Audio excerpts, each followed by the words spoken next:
সালামু আলাইকুম সুপ্রিয় শিক্ষার্থীবৃন্দ, আশা করি তোমরা সকলেই ভালো আছো। আমি বুরহানুদ্দিন বিএস মাস্টারের পক্ষ থেকে তোমাদেরকে আন্তরিকভাবে স্বাগত জানাচ্ছি। আজকে আমরা স্বল্প মধ্যমেয়াদী অর্থায়নের দিনাজপুর বোর্ড 2019 সালের কোয়েশ্চেনটি সলভ করবো ইনশাআল্লাহ। তবে সলভিংয়ে যাওয়ার পূর্বে তোমাদের কাছে বরাবরের মতোই একটা রিকোয়েস্ট রইল, যারা এখনো ইউটিউব চ্যানেলটি সাবস্ক্রাইব করো নাই তারা দ্রুত সাবস্ক্রাইব করে নিবা এবং ফেসবুক পেজে একটা ফলো দিয়ে রাখবা। দেন আমরা প্রশ্ন সলিউশনে যাচ্ছি। দেখেন, এই প্রশ্নটি সলিউশন করার পূর্বে আমরা অবশ্যই উদ্দীপক পড়বো না। আগে আমরা সচরাচর কিন্তু উদ্দীপক পড়ি আগে, এখন আমরা উদ্দীপক পড়বো না, কারণ আমাদের টাইম কনজিউমিংটা কমিয়ে আনতে হবে। সেই জন্য আমরা প্রথমে যে কাজটা করবো এটা হচ্ছে প্রশ্ন আইডেন্টিফাই করা। সো আমরা প্রশ্নগুলো আইডেন্টিফাই করি। এখানে প্রথম যে প্রশ্ন যেটা দিয়ে আছে, জনাব আজাদের ব্যবসায় ঋণের ব্যয় কত। তার মানে জনাব আজাদ বাকিতে পণ্য ক্রয় করেছেন, যেটাকে আমরা বলি ব্যবসায় ঋণ। এই ব্যবসায় ঋণের ব্যয়টা ব্যয় করতে বলেছেন। সো আমরা গ নাম্বার কোয়েশ্চেনে প্রশ্নটা আইডেন্টিফাই করলাম, কস্ট অফ ট্রেড ক্রেডিট বা ব্যবসায় ঋণের পরিমাণ ব্যয় করতে বলেছেন। দেন এরপর হচ্ছে জনাব আজাদ কোন উৎস থেকে অর্থায়ন করলে সুবিধা পাবেন ব্যাখ্যা করো। তার মানে জনাব আজাদের অর্থের যে প্রয়োজনীয়তা আছে, অর্থের যে প্রয়োজন আছে, অর্থায়ন করার যে লক্ষ্য আছে তার, এই যে অর্থায়নটা তার তো একাধিক বিকল্প আছে। এখন একাধিক বিকল্প থেকে সে কোন উৎস থেকে তহবিলটা সংগ্রহ করবে এটা আমাদেরকে ডিটারমাইন করতে বলেছেন বা ব্যাখ্যা করতে বলেছেন। ওকে, যেহেতু এখানে বলছে কোন উৎস থেকে, তাহলে কোন উৎস যখন বলছে তখন আমরা বুঝে গিয়েছি এখানে একাধিক বিকল্প হয়তো তার হাতে আছে। সো আমরা কম্পেয়ার করতে বলা হয়েছে আমাদেরকে। এরপরে কোয়েশ্চেনে আমরা কি করব, কম্পেয়ার করব। তাহলে কম্পেয়ার করার জন্য আমরা একটা জায়গা নিলাম। দেন আমরা উদ্দীপক পড়া শুরু করি। বলা হচ্ছে জনাব আজাদ একজন ক্ষুদ্র ব্যবসায়ী। ব্যবসায়ের চলতি মূলধনের জন্য তার 1,50,000 টাকা প্রয়োজন। তার মানে ব্যবসায়ের চলতি মূলধনের ঘাটতি নিরসনের লক্ষ্যে তার স্বল্প মেয়াদে অর্থায়ন করা দরকার 1,50,000 টাকা। তাহলে আমরা লিখতে পারি চলতি মূলধন, বা এটাকে আমরা ওয়ার্কিং ক্যাপিটাল লিখতে পারি। ওয়ার্কিং ক্যাপিটাল হচ্ছে 1,50,000 টাকা। ওকে, এখন দেখেন এগুলো কিন্তু নিউট্রাল ইনফরমেশন, সবার জন্য, সব প্রশ্নের জন্য। ওকে, অর্থাৎ এখানে যা প্রশ্ন আছে সবার জন্য এই নিউট্রাল ইনফরমেশন কাজে লাগবে। দেন এরপর বলা হচ্ছে দুটি বিকল্প থেকে তিনি অর্থায়ন করতে পারেন। তার মানে তার কাছে কয়টা বিকল্প রয়েছে? দুটা বিকল্প রয়েছে। এরপর বলা হচ্ছে বাকিতে পণ্য ক্রয় করলে পরিশোধের শর্ত হলো 2/10 and by 70। এই যে বাকিতে পণ্য ক্রয়, ট্রেড ক্রেডিটের কথা বলা আছে, তাহলে বলা হচ্ছে 2/10 and by 70। ওকে, তাহলে এখানে 2 হচ্ছে credit discount rate, 2 discount period হচ্ছে কতদিন, অর্থাৎ 10 দিনের মধ্যে পরিশোধ করলে 2% বাড়তে পাবে। তাহলে ডিসকাউন্ট পিরিয়ড হচ্ছে 10 days, and then টোটাল বাকিটা দেওয়া হয়েছে কিন্তু 70 days এর জন্য। অর্থাৎ ডিসকাউন্ট যদি গ্রহণ না করে সেক্ষেত্রে 70 দিনের মধ্যে অবশ্যই পাওনা অর্থ কি করতে হবে, পরিশোধ করতে হবে। তাহলে আমরা লিখতে পারি ক্রেডিট পিরিয়ড হচ্ছে 70 days। ওকে, দেন এরপরে কি বলে আমরা একটু দেখি। বলা হচ্ছে আর ব্যাংক ঋণ নিলে, দেখেন তাহলে ব্যবসা ঋণের কথা যদি এখানে বলা থাকে তাহলে এর পরের প্রশ্নে কিন্তু আমাদেরকে বলেছে কোন উৎস থেকে অর্থ সংগ্রহ করবেন। তাহলে ব্যাংক ঋণের ব্যাপারটা আমরা র মেটেরিয়ালস গুলো কোথায় লিখে রাখবো? ঘ নাম্বার কোয়েশ্চেনে। ওকে, সো আমরা ঘ নাম্বার কোয়েশ্চেনে যাচ্ছি, ওখানে লিখবো। তাহলে ওখানে কি বলছে আমাদেরকে? বলা হচ্ছে আর ব্যাংক ঋণ নিলে 12% সুদ দিতে হবে। তাহলে ব্যাংক থেকে যদি আমি এই 1,50,000 টাকা ব্যবসায় ঋণ না নিয়ে ব্যাংক থেকে যদি ঋণ নিই তাহলে সেক্ষেত্রে আমাকে 12% ইন্টারেস্ট পে করতে হবে। তাহলে আমরা লিখতে পারি ব্যাংক ঋণ, ব্যাংক ঋণ। তাহলে আই ইকুয়াল টু হচ্ছে 12%। ওকে, দেন এরপর বলা হচ্ছে 20% ক্ষতিপূরণ উদ্বৃত্ত রাখতে হবে। কত পার্সেন্ট ক্ষতিপূরণ উদ্বৃত্ত রাখতে হবে? 20%। আচ্ছা, ক্ষতিপূরণ উদ্বৃত্ত মানে কি আমরা কি জানি? ক্ষতিপূরণ উদ্বৃত্ত দেখেন বর্তমান সময়ে, আচ্ছা জনাব আজাদের কত টাকা দরকার ছিল? ওয়ার্কিং ক্যাপিটাল দরকার ছিল 1,50,000 টাকা। এখন ক্ষতিপূরণ উদ্বৃত্ত বিষয়টা কি আমি একটু করে বলতেছি, ভালো করে খেয়াল করেন। ধরেন জনাব আজাদ কোন একটা ব্যাংকের কাছে গেল, ব্যাংকের কাছে গিয়ে বলছে ভাই আমার 1,50,000 টাকা ঋণ দরকার। ব্যাংক বলছে ওকে ফাইন, আপনাকে ঋণ দিব, কিন্তু শর্ত আছে। কি শর্ত? বলতে ফার্স্ট ওয়ান হচ্ছে আমাকে 12% ইন্টারেস্ট দিতে হবে। বুঝলাম, ওকে ফাইন দিব। বলতে আরেকটা সত্য আছে, আরেকটা সত্য হচ্ছে আপনাকে আমি ঋণ দিব 1,50,000 টাকা, এগুলো কিন্তু হ্যান্ড ক্যাশ দিব না, হাতে হাতে দিয়ে দিব না। তো কিভাবে দিবেন বলতে এই 1,50,000 টাকা ঋণ নেওয়ার জন্য আমার ব্যাংকে একটা আপনাকে অ্যাকাউন্ট খুলতে হবে, হয়তো এটা চলতি হিসাব নয়তো ঋণ হিসাব, যে কোনো একটা অ্যাকাউন্ট খুলবেন, ঠিক আছে? আমি বলছি ফাইন। বলতে তারপর আরেকটা সত্য আছে, বলছে কি সত্য, বলছে আপনাকে আমরা এই হিসাবে 1,50,000 টাকা দিয়ে দিব, ঠিক আছে, তবে এখান থেকে এই 1,50,000 টাকা অলওয়েজ 20% অর্থ ওই অ্যাকাউন্টে জমা রাখতে হবে। তার মানে এই 20% অর্থ তুলতে পারবে না। তার মানে 1,50,000 টাকার 20% অর্থাৎ 30,000 টাকা এই অ্যাকাউন্টে সব সময় জমা হিসেবে রাখতে হবে, তোলা যাবে না।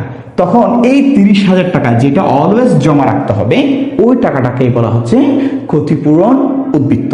ওকে, তাহলে ক্ষতিপূরণ উদ্বৃত্ত আমরা বের করেছি 30,000 টাকা। তার মানে আলটিমেটলি জনাব আজাদ ঋণ হিসাবে পাচ্ছে কিন্তু কত টাকা? 1,20,000 টাকা। ওকে, দেন আমরা উদ্দীপক পড়া শেষ, এরপর আমরা আনসার করা শুরু করি। আমরা ফার্স্ট ওয়ান গ নাম্বার কোয়েশ্চেন বের করব। দেখেন এখানে আমাদেরকে বলছে ট্রেড ক্রেডিটের পরিমাণ বের করতে। ট্রেড ক্রেডিট কিন্তু আমরা সবাই বের করতে জানি, সেজন্য আমরা ট্রেড ক্রেডিট সূত্রটা লিখে ফেলি। তাহলে cost of trade credit equal to credit discount rate 100 minus credit discount rate into 360 divided by credit period minus discount period. দেখেন এই সূত্রগুলা কিভাবে সহজে আমরা একটা সূত্র দিয়ে সবগুলা বের করতে পারি। ব্যবসা ঋণ বলেন, প্রাপ্য বিল বলেন, বাণিজ্যপত্র বিল, ব্যাংক ঋণ বলেন, সবগুলা ঋণের সূত্র কমপক্ষে 12 থেকে 15টি সূত্র রয়েছে। এতগুলো সূত্র কিন্তু আমাদের মুখস্থ করা পসিবল না, ইম্পসিবল বটে। সেজন্য আমার এই ইউটিউব চ্যানেলের স্বল্প মধ্যমেয়াদী অর্থায়নের প্লেলিস্টে একটি সূত্র দিয়ে সব সূত্রের সমাধান বলে একটি ম্যাজিক দেওয়া আছে। সো ম্যাজিকটা নিশ্চয়ই তোমরা দেখে নিবা, যাতে এতগুলো সূত্র বুড়ি বুড়ি সূত্র মুখস্থ করা থেকে তোমরা বেঁচে যেতে পারো। ওকে, সো আমরা সমাধান করি। এখানে বলা হচ্ছে ক্রেডিট ডিসকাউন্ট রেট। দেখেন ক্রেডিট ডিসকাউন্ট বলা হচ্ছে কয় পার্সেন্ট বার্তা দিবে 10 দিনের মধ্যে পরিশোধ করলে? 2%। তাহলে 200 মাইনাস 2 ইন্টু 360। এখন দেখেন বাকিটা দিয়েছে টোটাল কত দিনের জন্য? 70 ডেজ, 70 দিনের জন্য, মাইনাস ডিসকাউন্ট ফি কত দিনের মধ্যে টাকা পরিশোধ করলে বার্তা আছে? 10 দিন। ওকে, তাহলে এখন এই জিনিসটা যদি আমরা ক্যালকুলেট করি, তাহলে সেক্ষেত্রে আমরা যে মানটা পাবো এটা হচ্ছে 0.1225। এখন দেখেন এটাকে যদি আমরা পার্সেন্টে প্রকাশ করতে চাই, তাহলে 100 দিয়ে গুণ দিব, তাহলে আমরা পাচ্ছি 12.25%।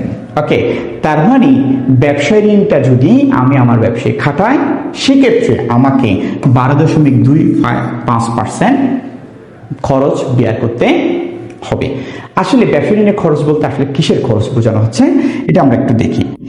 এটা হচ্ছে এরকম, যদি আমি যার কাছ থেকে বাকিতে পণ্য ক্রয় করেছি, ওই ব্যক্তিকে যদি আমি 10 দিনের মধ্যে পরিশোধ করতাম, তাহলে সে আমাকে 2% বার্তা দিত। কিন্তু আমি 10 দিনের মধ্যে পরিশোধ করি নাই, তাহলে কত দিনের মধ্যে আমি টোটাল পরিশোধ করতে হবে? 70 ডেজ এর মধ্যে, ঠিক আছে? এখন দেখেন আমি 10 দিনের মধ্যে পরিশোধ করলে 2% বার্তা পেতাম, তাহলে আমি 10 দিনের মধ্যে পরিশোধ করি নাই, তাহলে আমি কি 2% বার্তা পাবো? না। আচ্ছা, এই যে 2% বার্তা পাচ্ছেন না, তার মানে আয়কে ছেড়ে দিয়েছেন।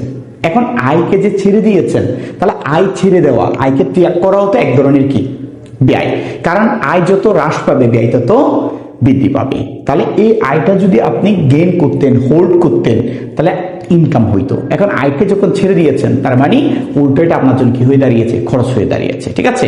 তার মানে দেখেন আপনি যদি এই যে 70 দিনের জন্য নিয়েছেন বাকিটা, এখন 10 দিন হচ্ছে ডিসকাউন্ট ছিল, তার মানে 60 দিন এক্সট্রা খাটানোর জন্য আপনি কিন্তু 2% বার্তা থেকে কি হয়েছেন? বঞ্চিত হয়েছেন। এই যে 60 দিন খাটাচ্ছি, 2% বার্তা থেকে বঞ্চিত হয়েছি, এই 60 দিন খাটানোর জন্য মূলত আমাকে 12.2% ব্যয় কিন্তু কি করতে হচ্ছে? বহন করতে হচ্ছে। সো আলটিমেটলি এই ব্যয়টা হচ্ছে আমি যে 60 দিন খাটাচ্ছি টাকাটা, এটার জন্য ব্যয় করতেছি। ওকে, আচ্ছা, ব্যবসা ঋণের ব্যবহার করতে বলছে, আমরা করে ফেলছি। জাস্ট এই ব্যয়টা বলতে কি বোঝায় ওটা একটু বুঝাই দিলাম। ওকে, দেন এরপরের কোয়েশ্চেনে আমরা আনসার দিই। এখানে আমাদেরকে বলা হয়েছে ঘ নাম্বার কোয়েশ্চেন আমাদেরকে কিন্তু বলা হয়েছে কোন উৎস থেকে অর্থ সংগ্রহ করলে জনাব আজাদ লাভবান হবেন বা সুবিধা পাবেন। আচ্ছা, তাহলে আমরা অলরেডি ব্যবসা ঋণের ব্যয় বের করেছি, তাহলে তার কাছে আরেকটা অপশন আছে, এটা হচ্ছে ব্যাংক ঋণ। তাহলে আমরা ব্যাংক ঋণের সাথে ব্যবসা ঋণের তুলনা করব, কম্পেয়ার করব। তাহলে অবভিয়াসলি ব্যবসা ঋণের ব্যয় বের করেছি, তার বিপরীতে আমাকে ব্যাংক ঋণের ব্যয়ও কি করতে হবে, ব্যয় করতে হবে। সো আমরা ব্যাংক ঋণের ব্যয়টা একটু বের করে নিই। তাহলে ব্যাংক ঋণের ব্যয় বের করার সূত্র কি, cost of bank loan equal to উপর হচ্ছে সুদের পরিমাণ, নিচে হচ্ছে ঋণের পরিমাণ,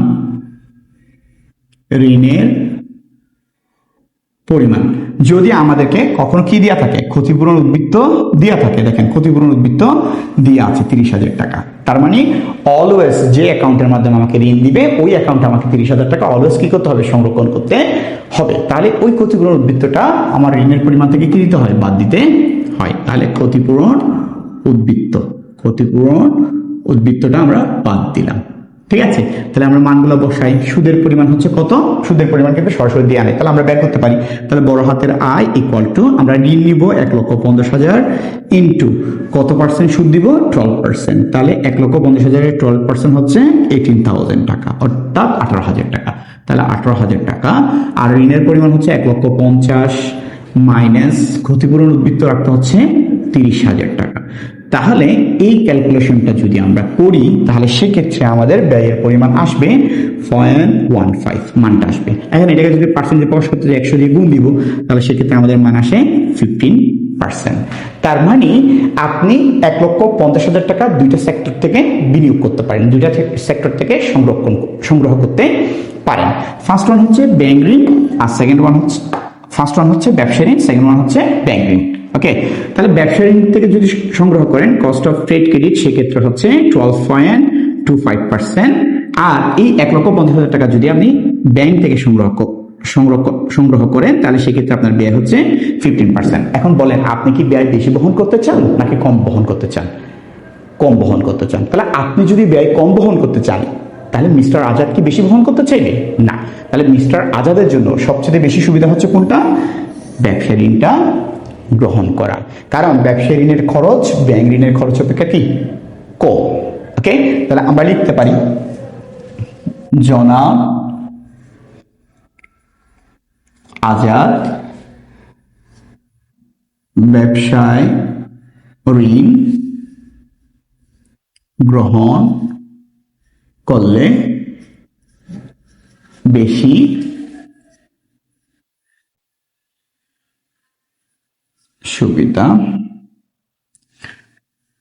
সুবিধা পাবে, যেহেতু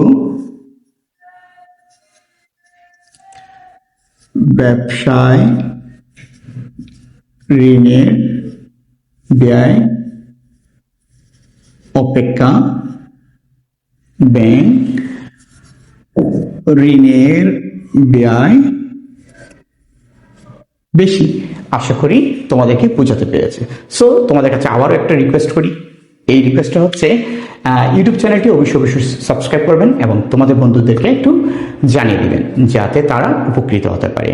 আশা করি সকলেই বুঝতে পেরেছ। তোমাদেরকে অসংখ্য ধন্যবাদ। সালামু আলাইকুম।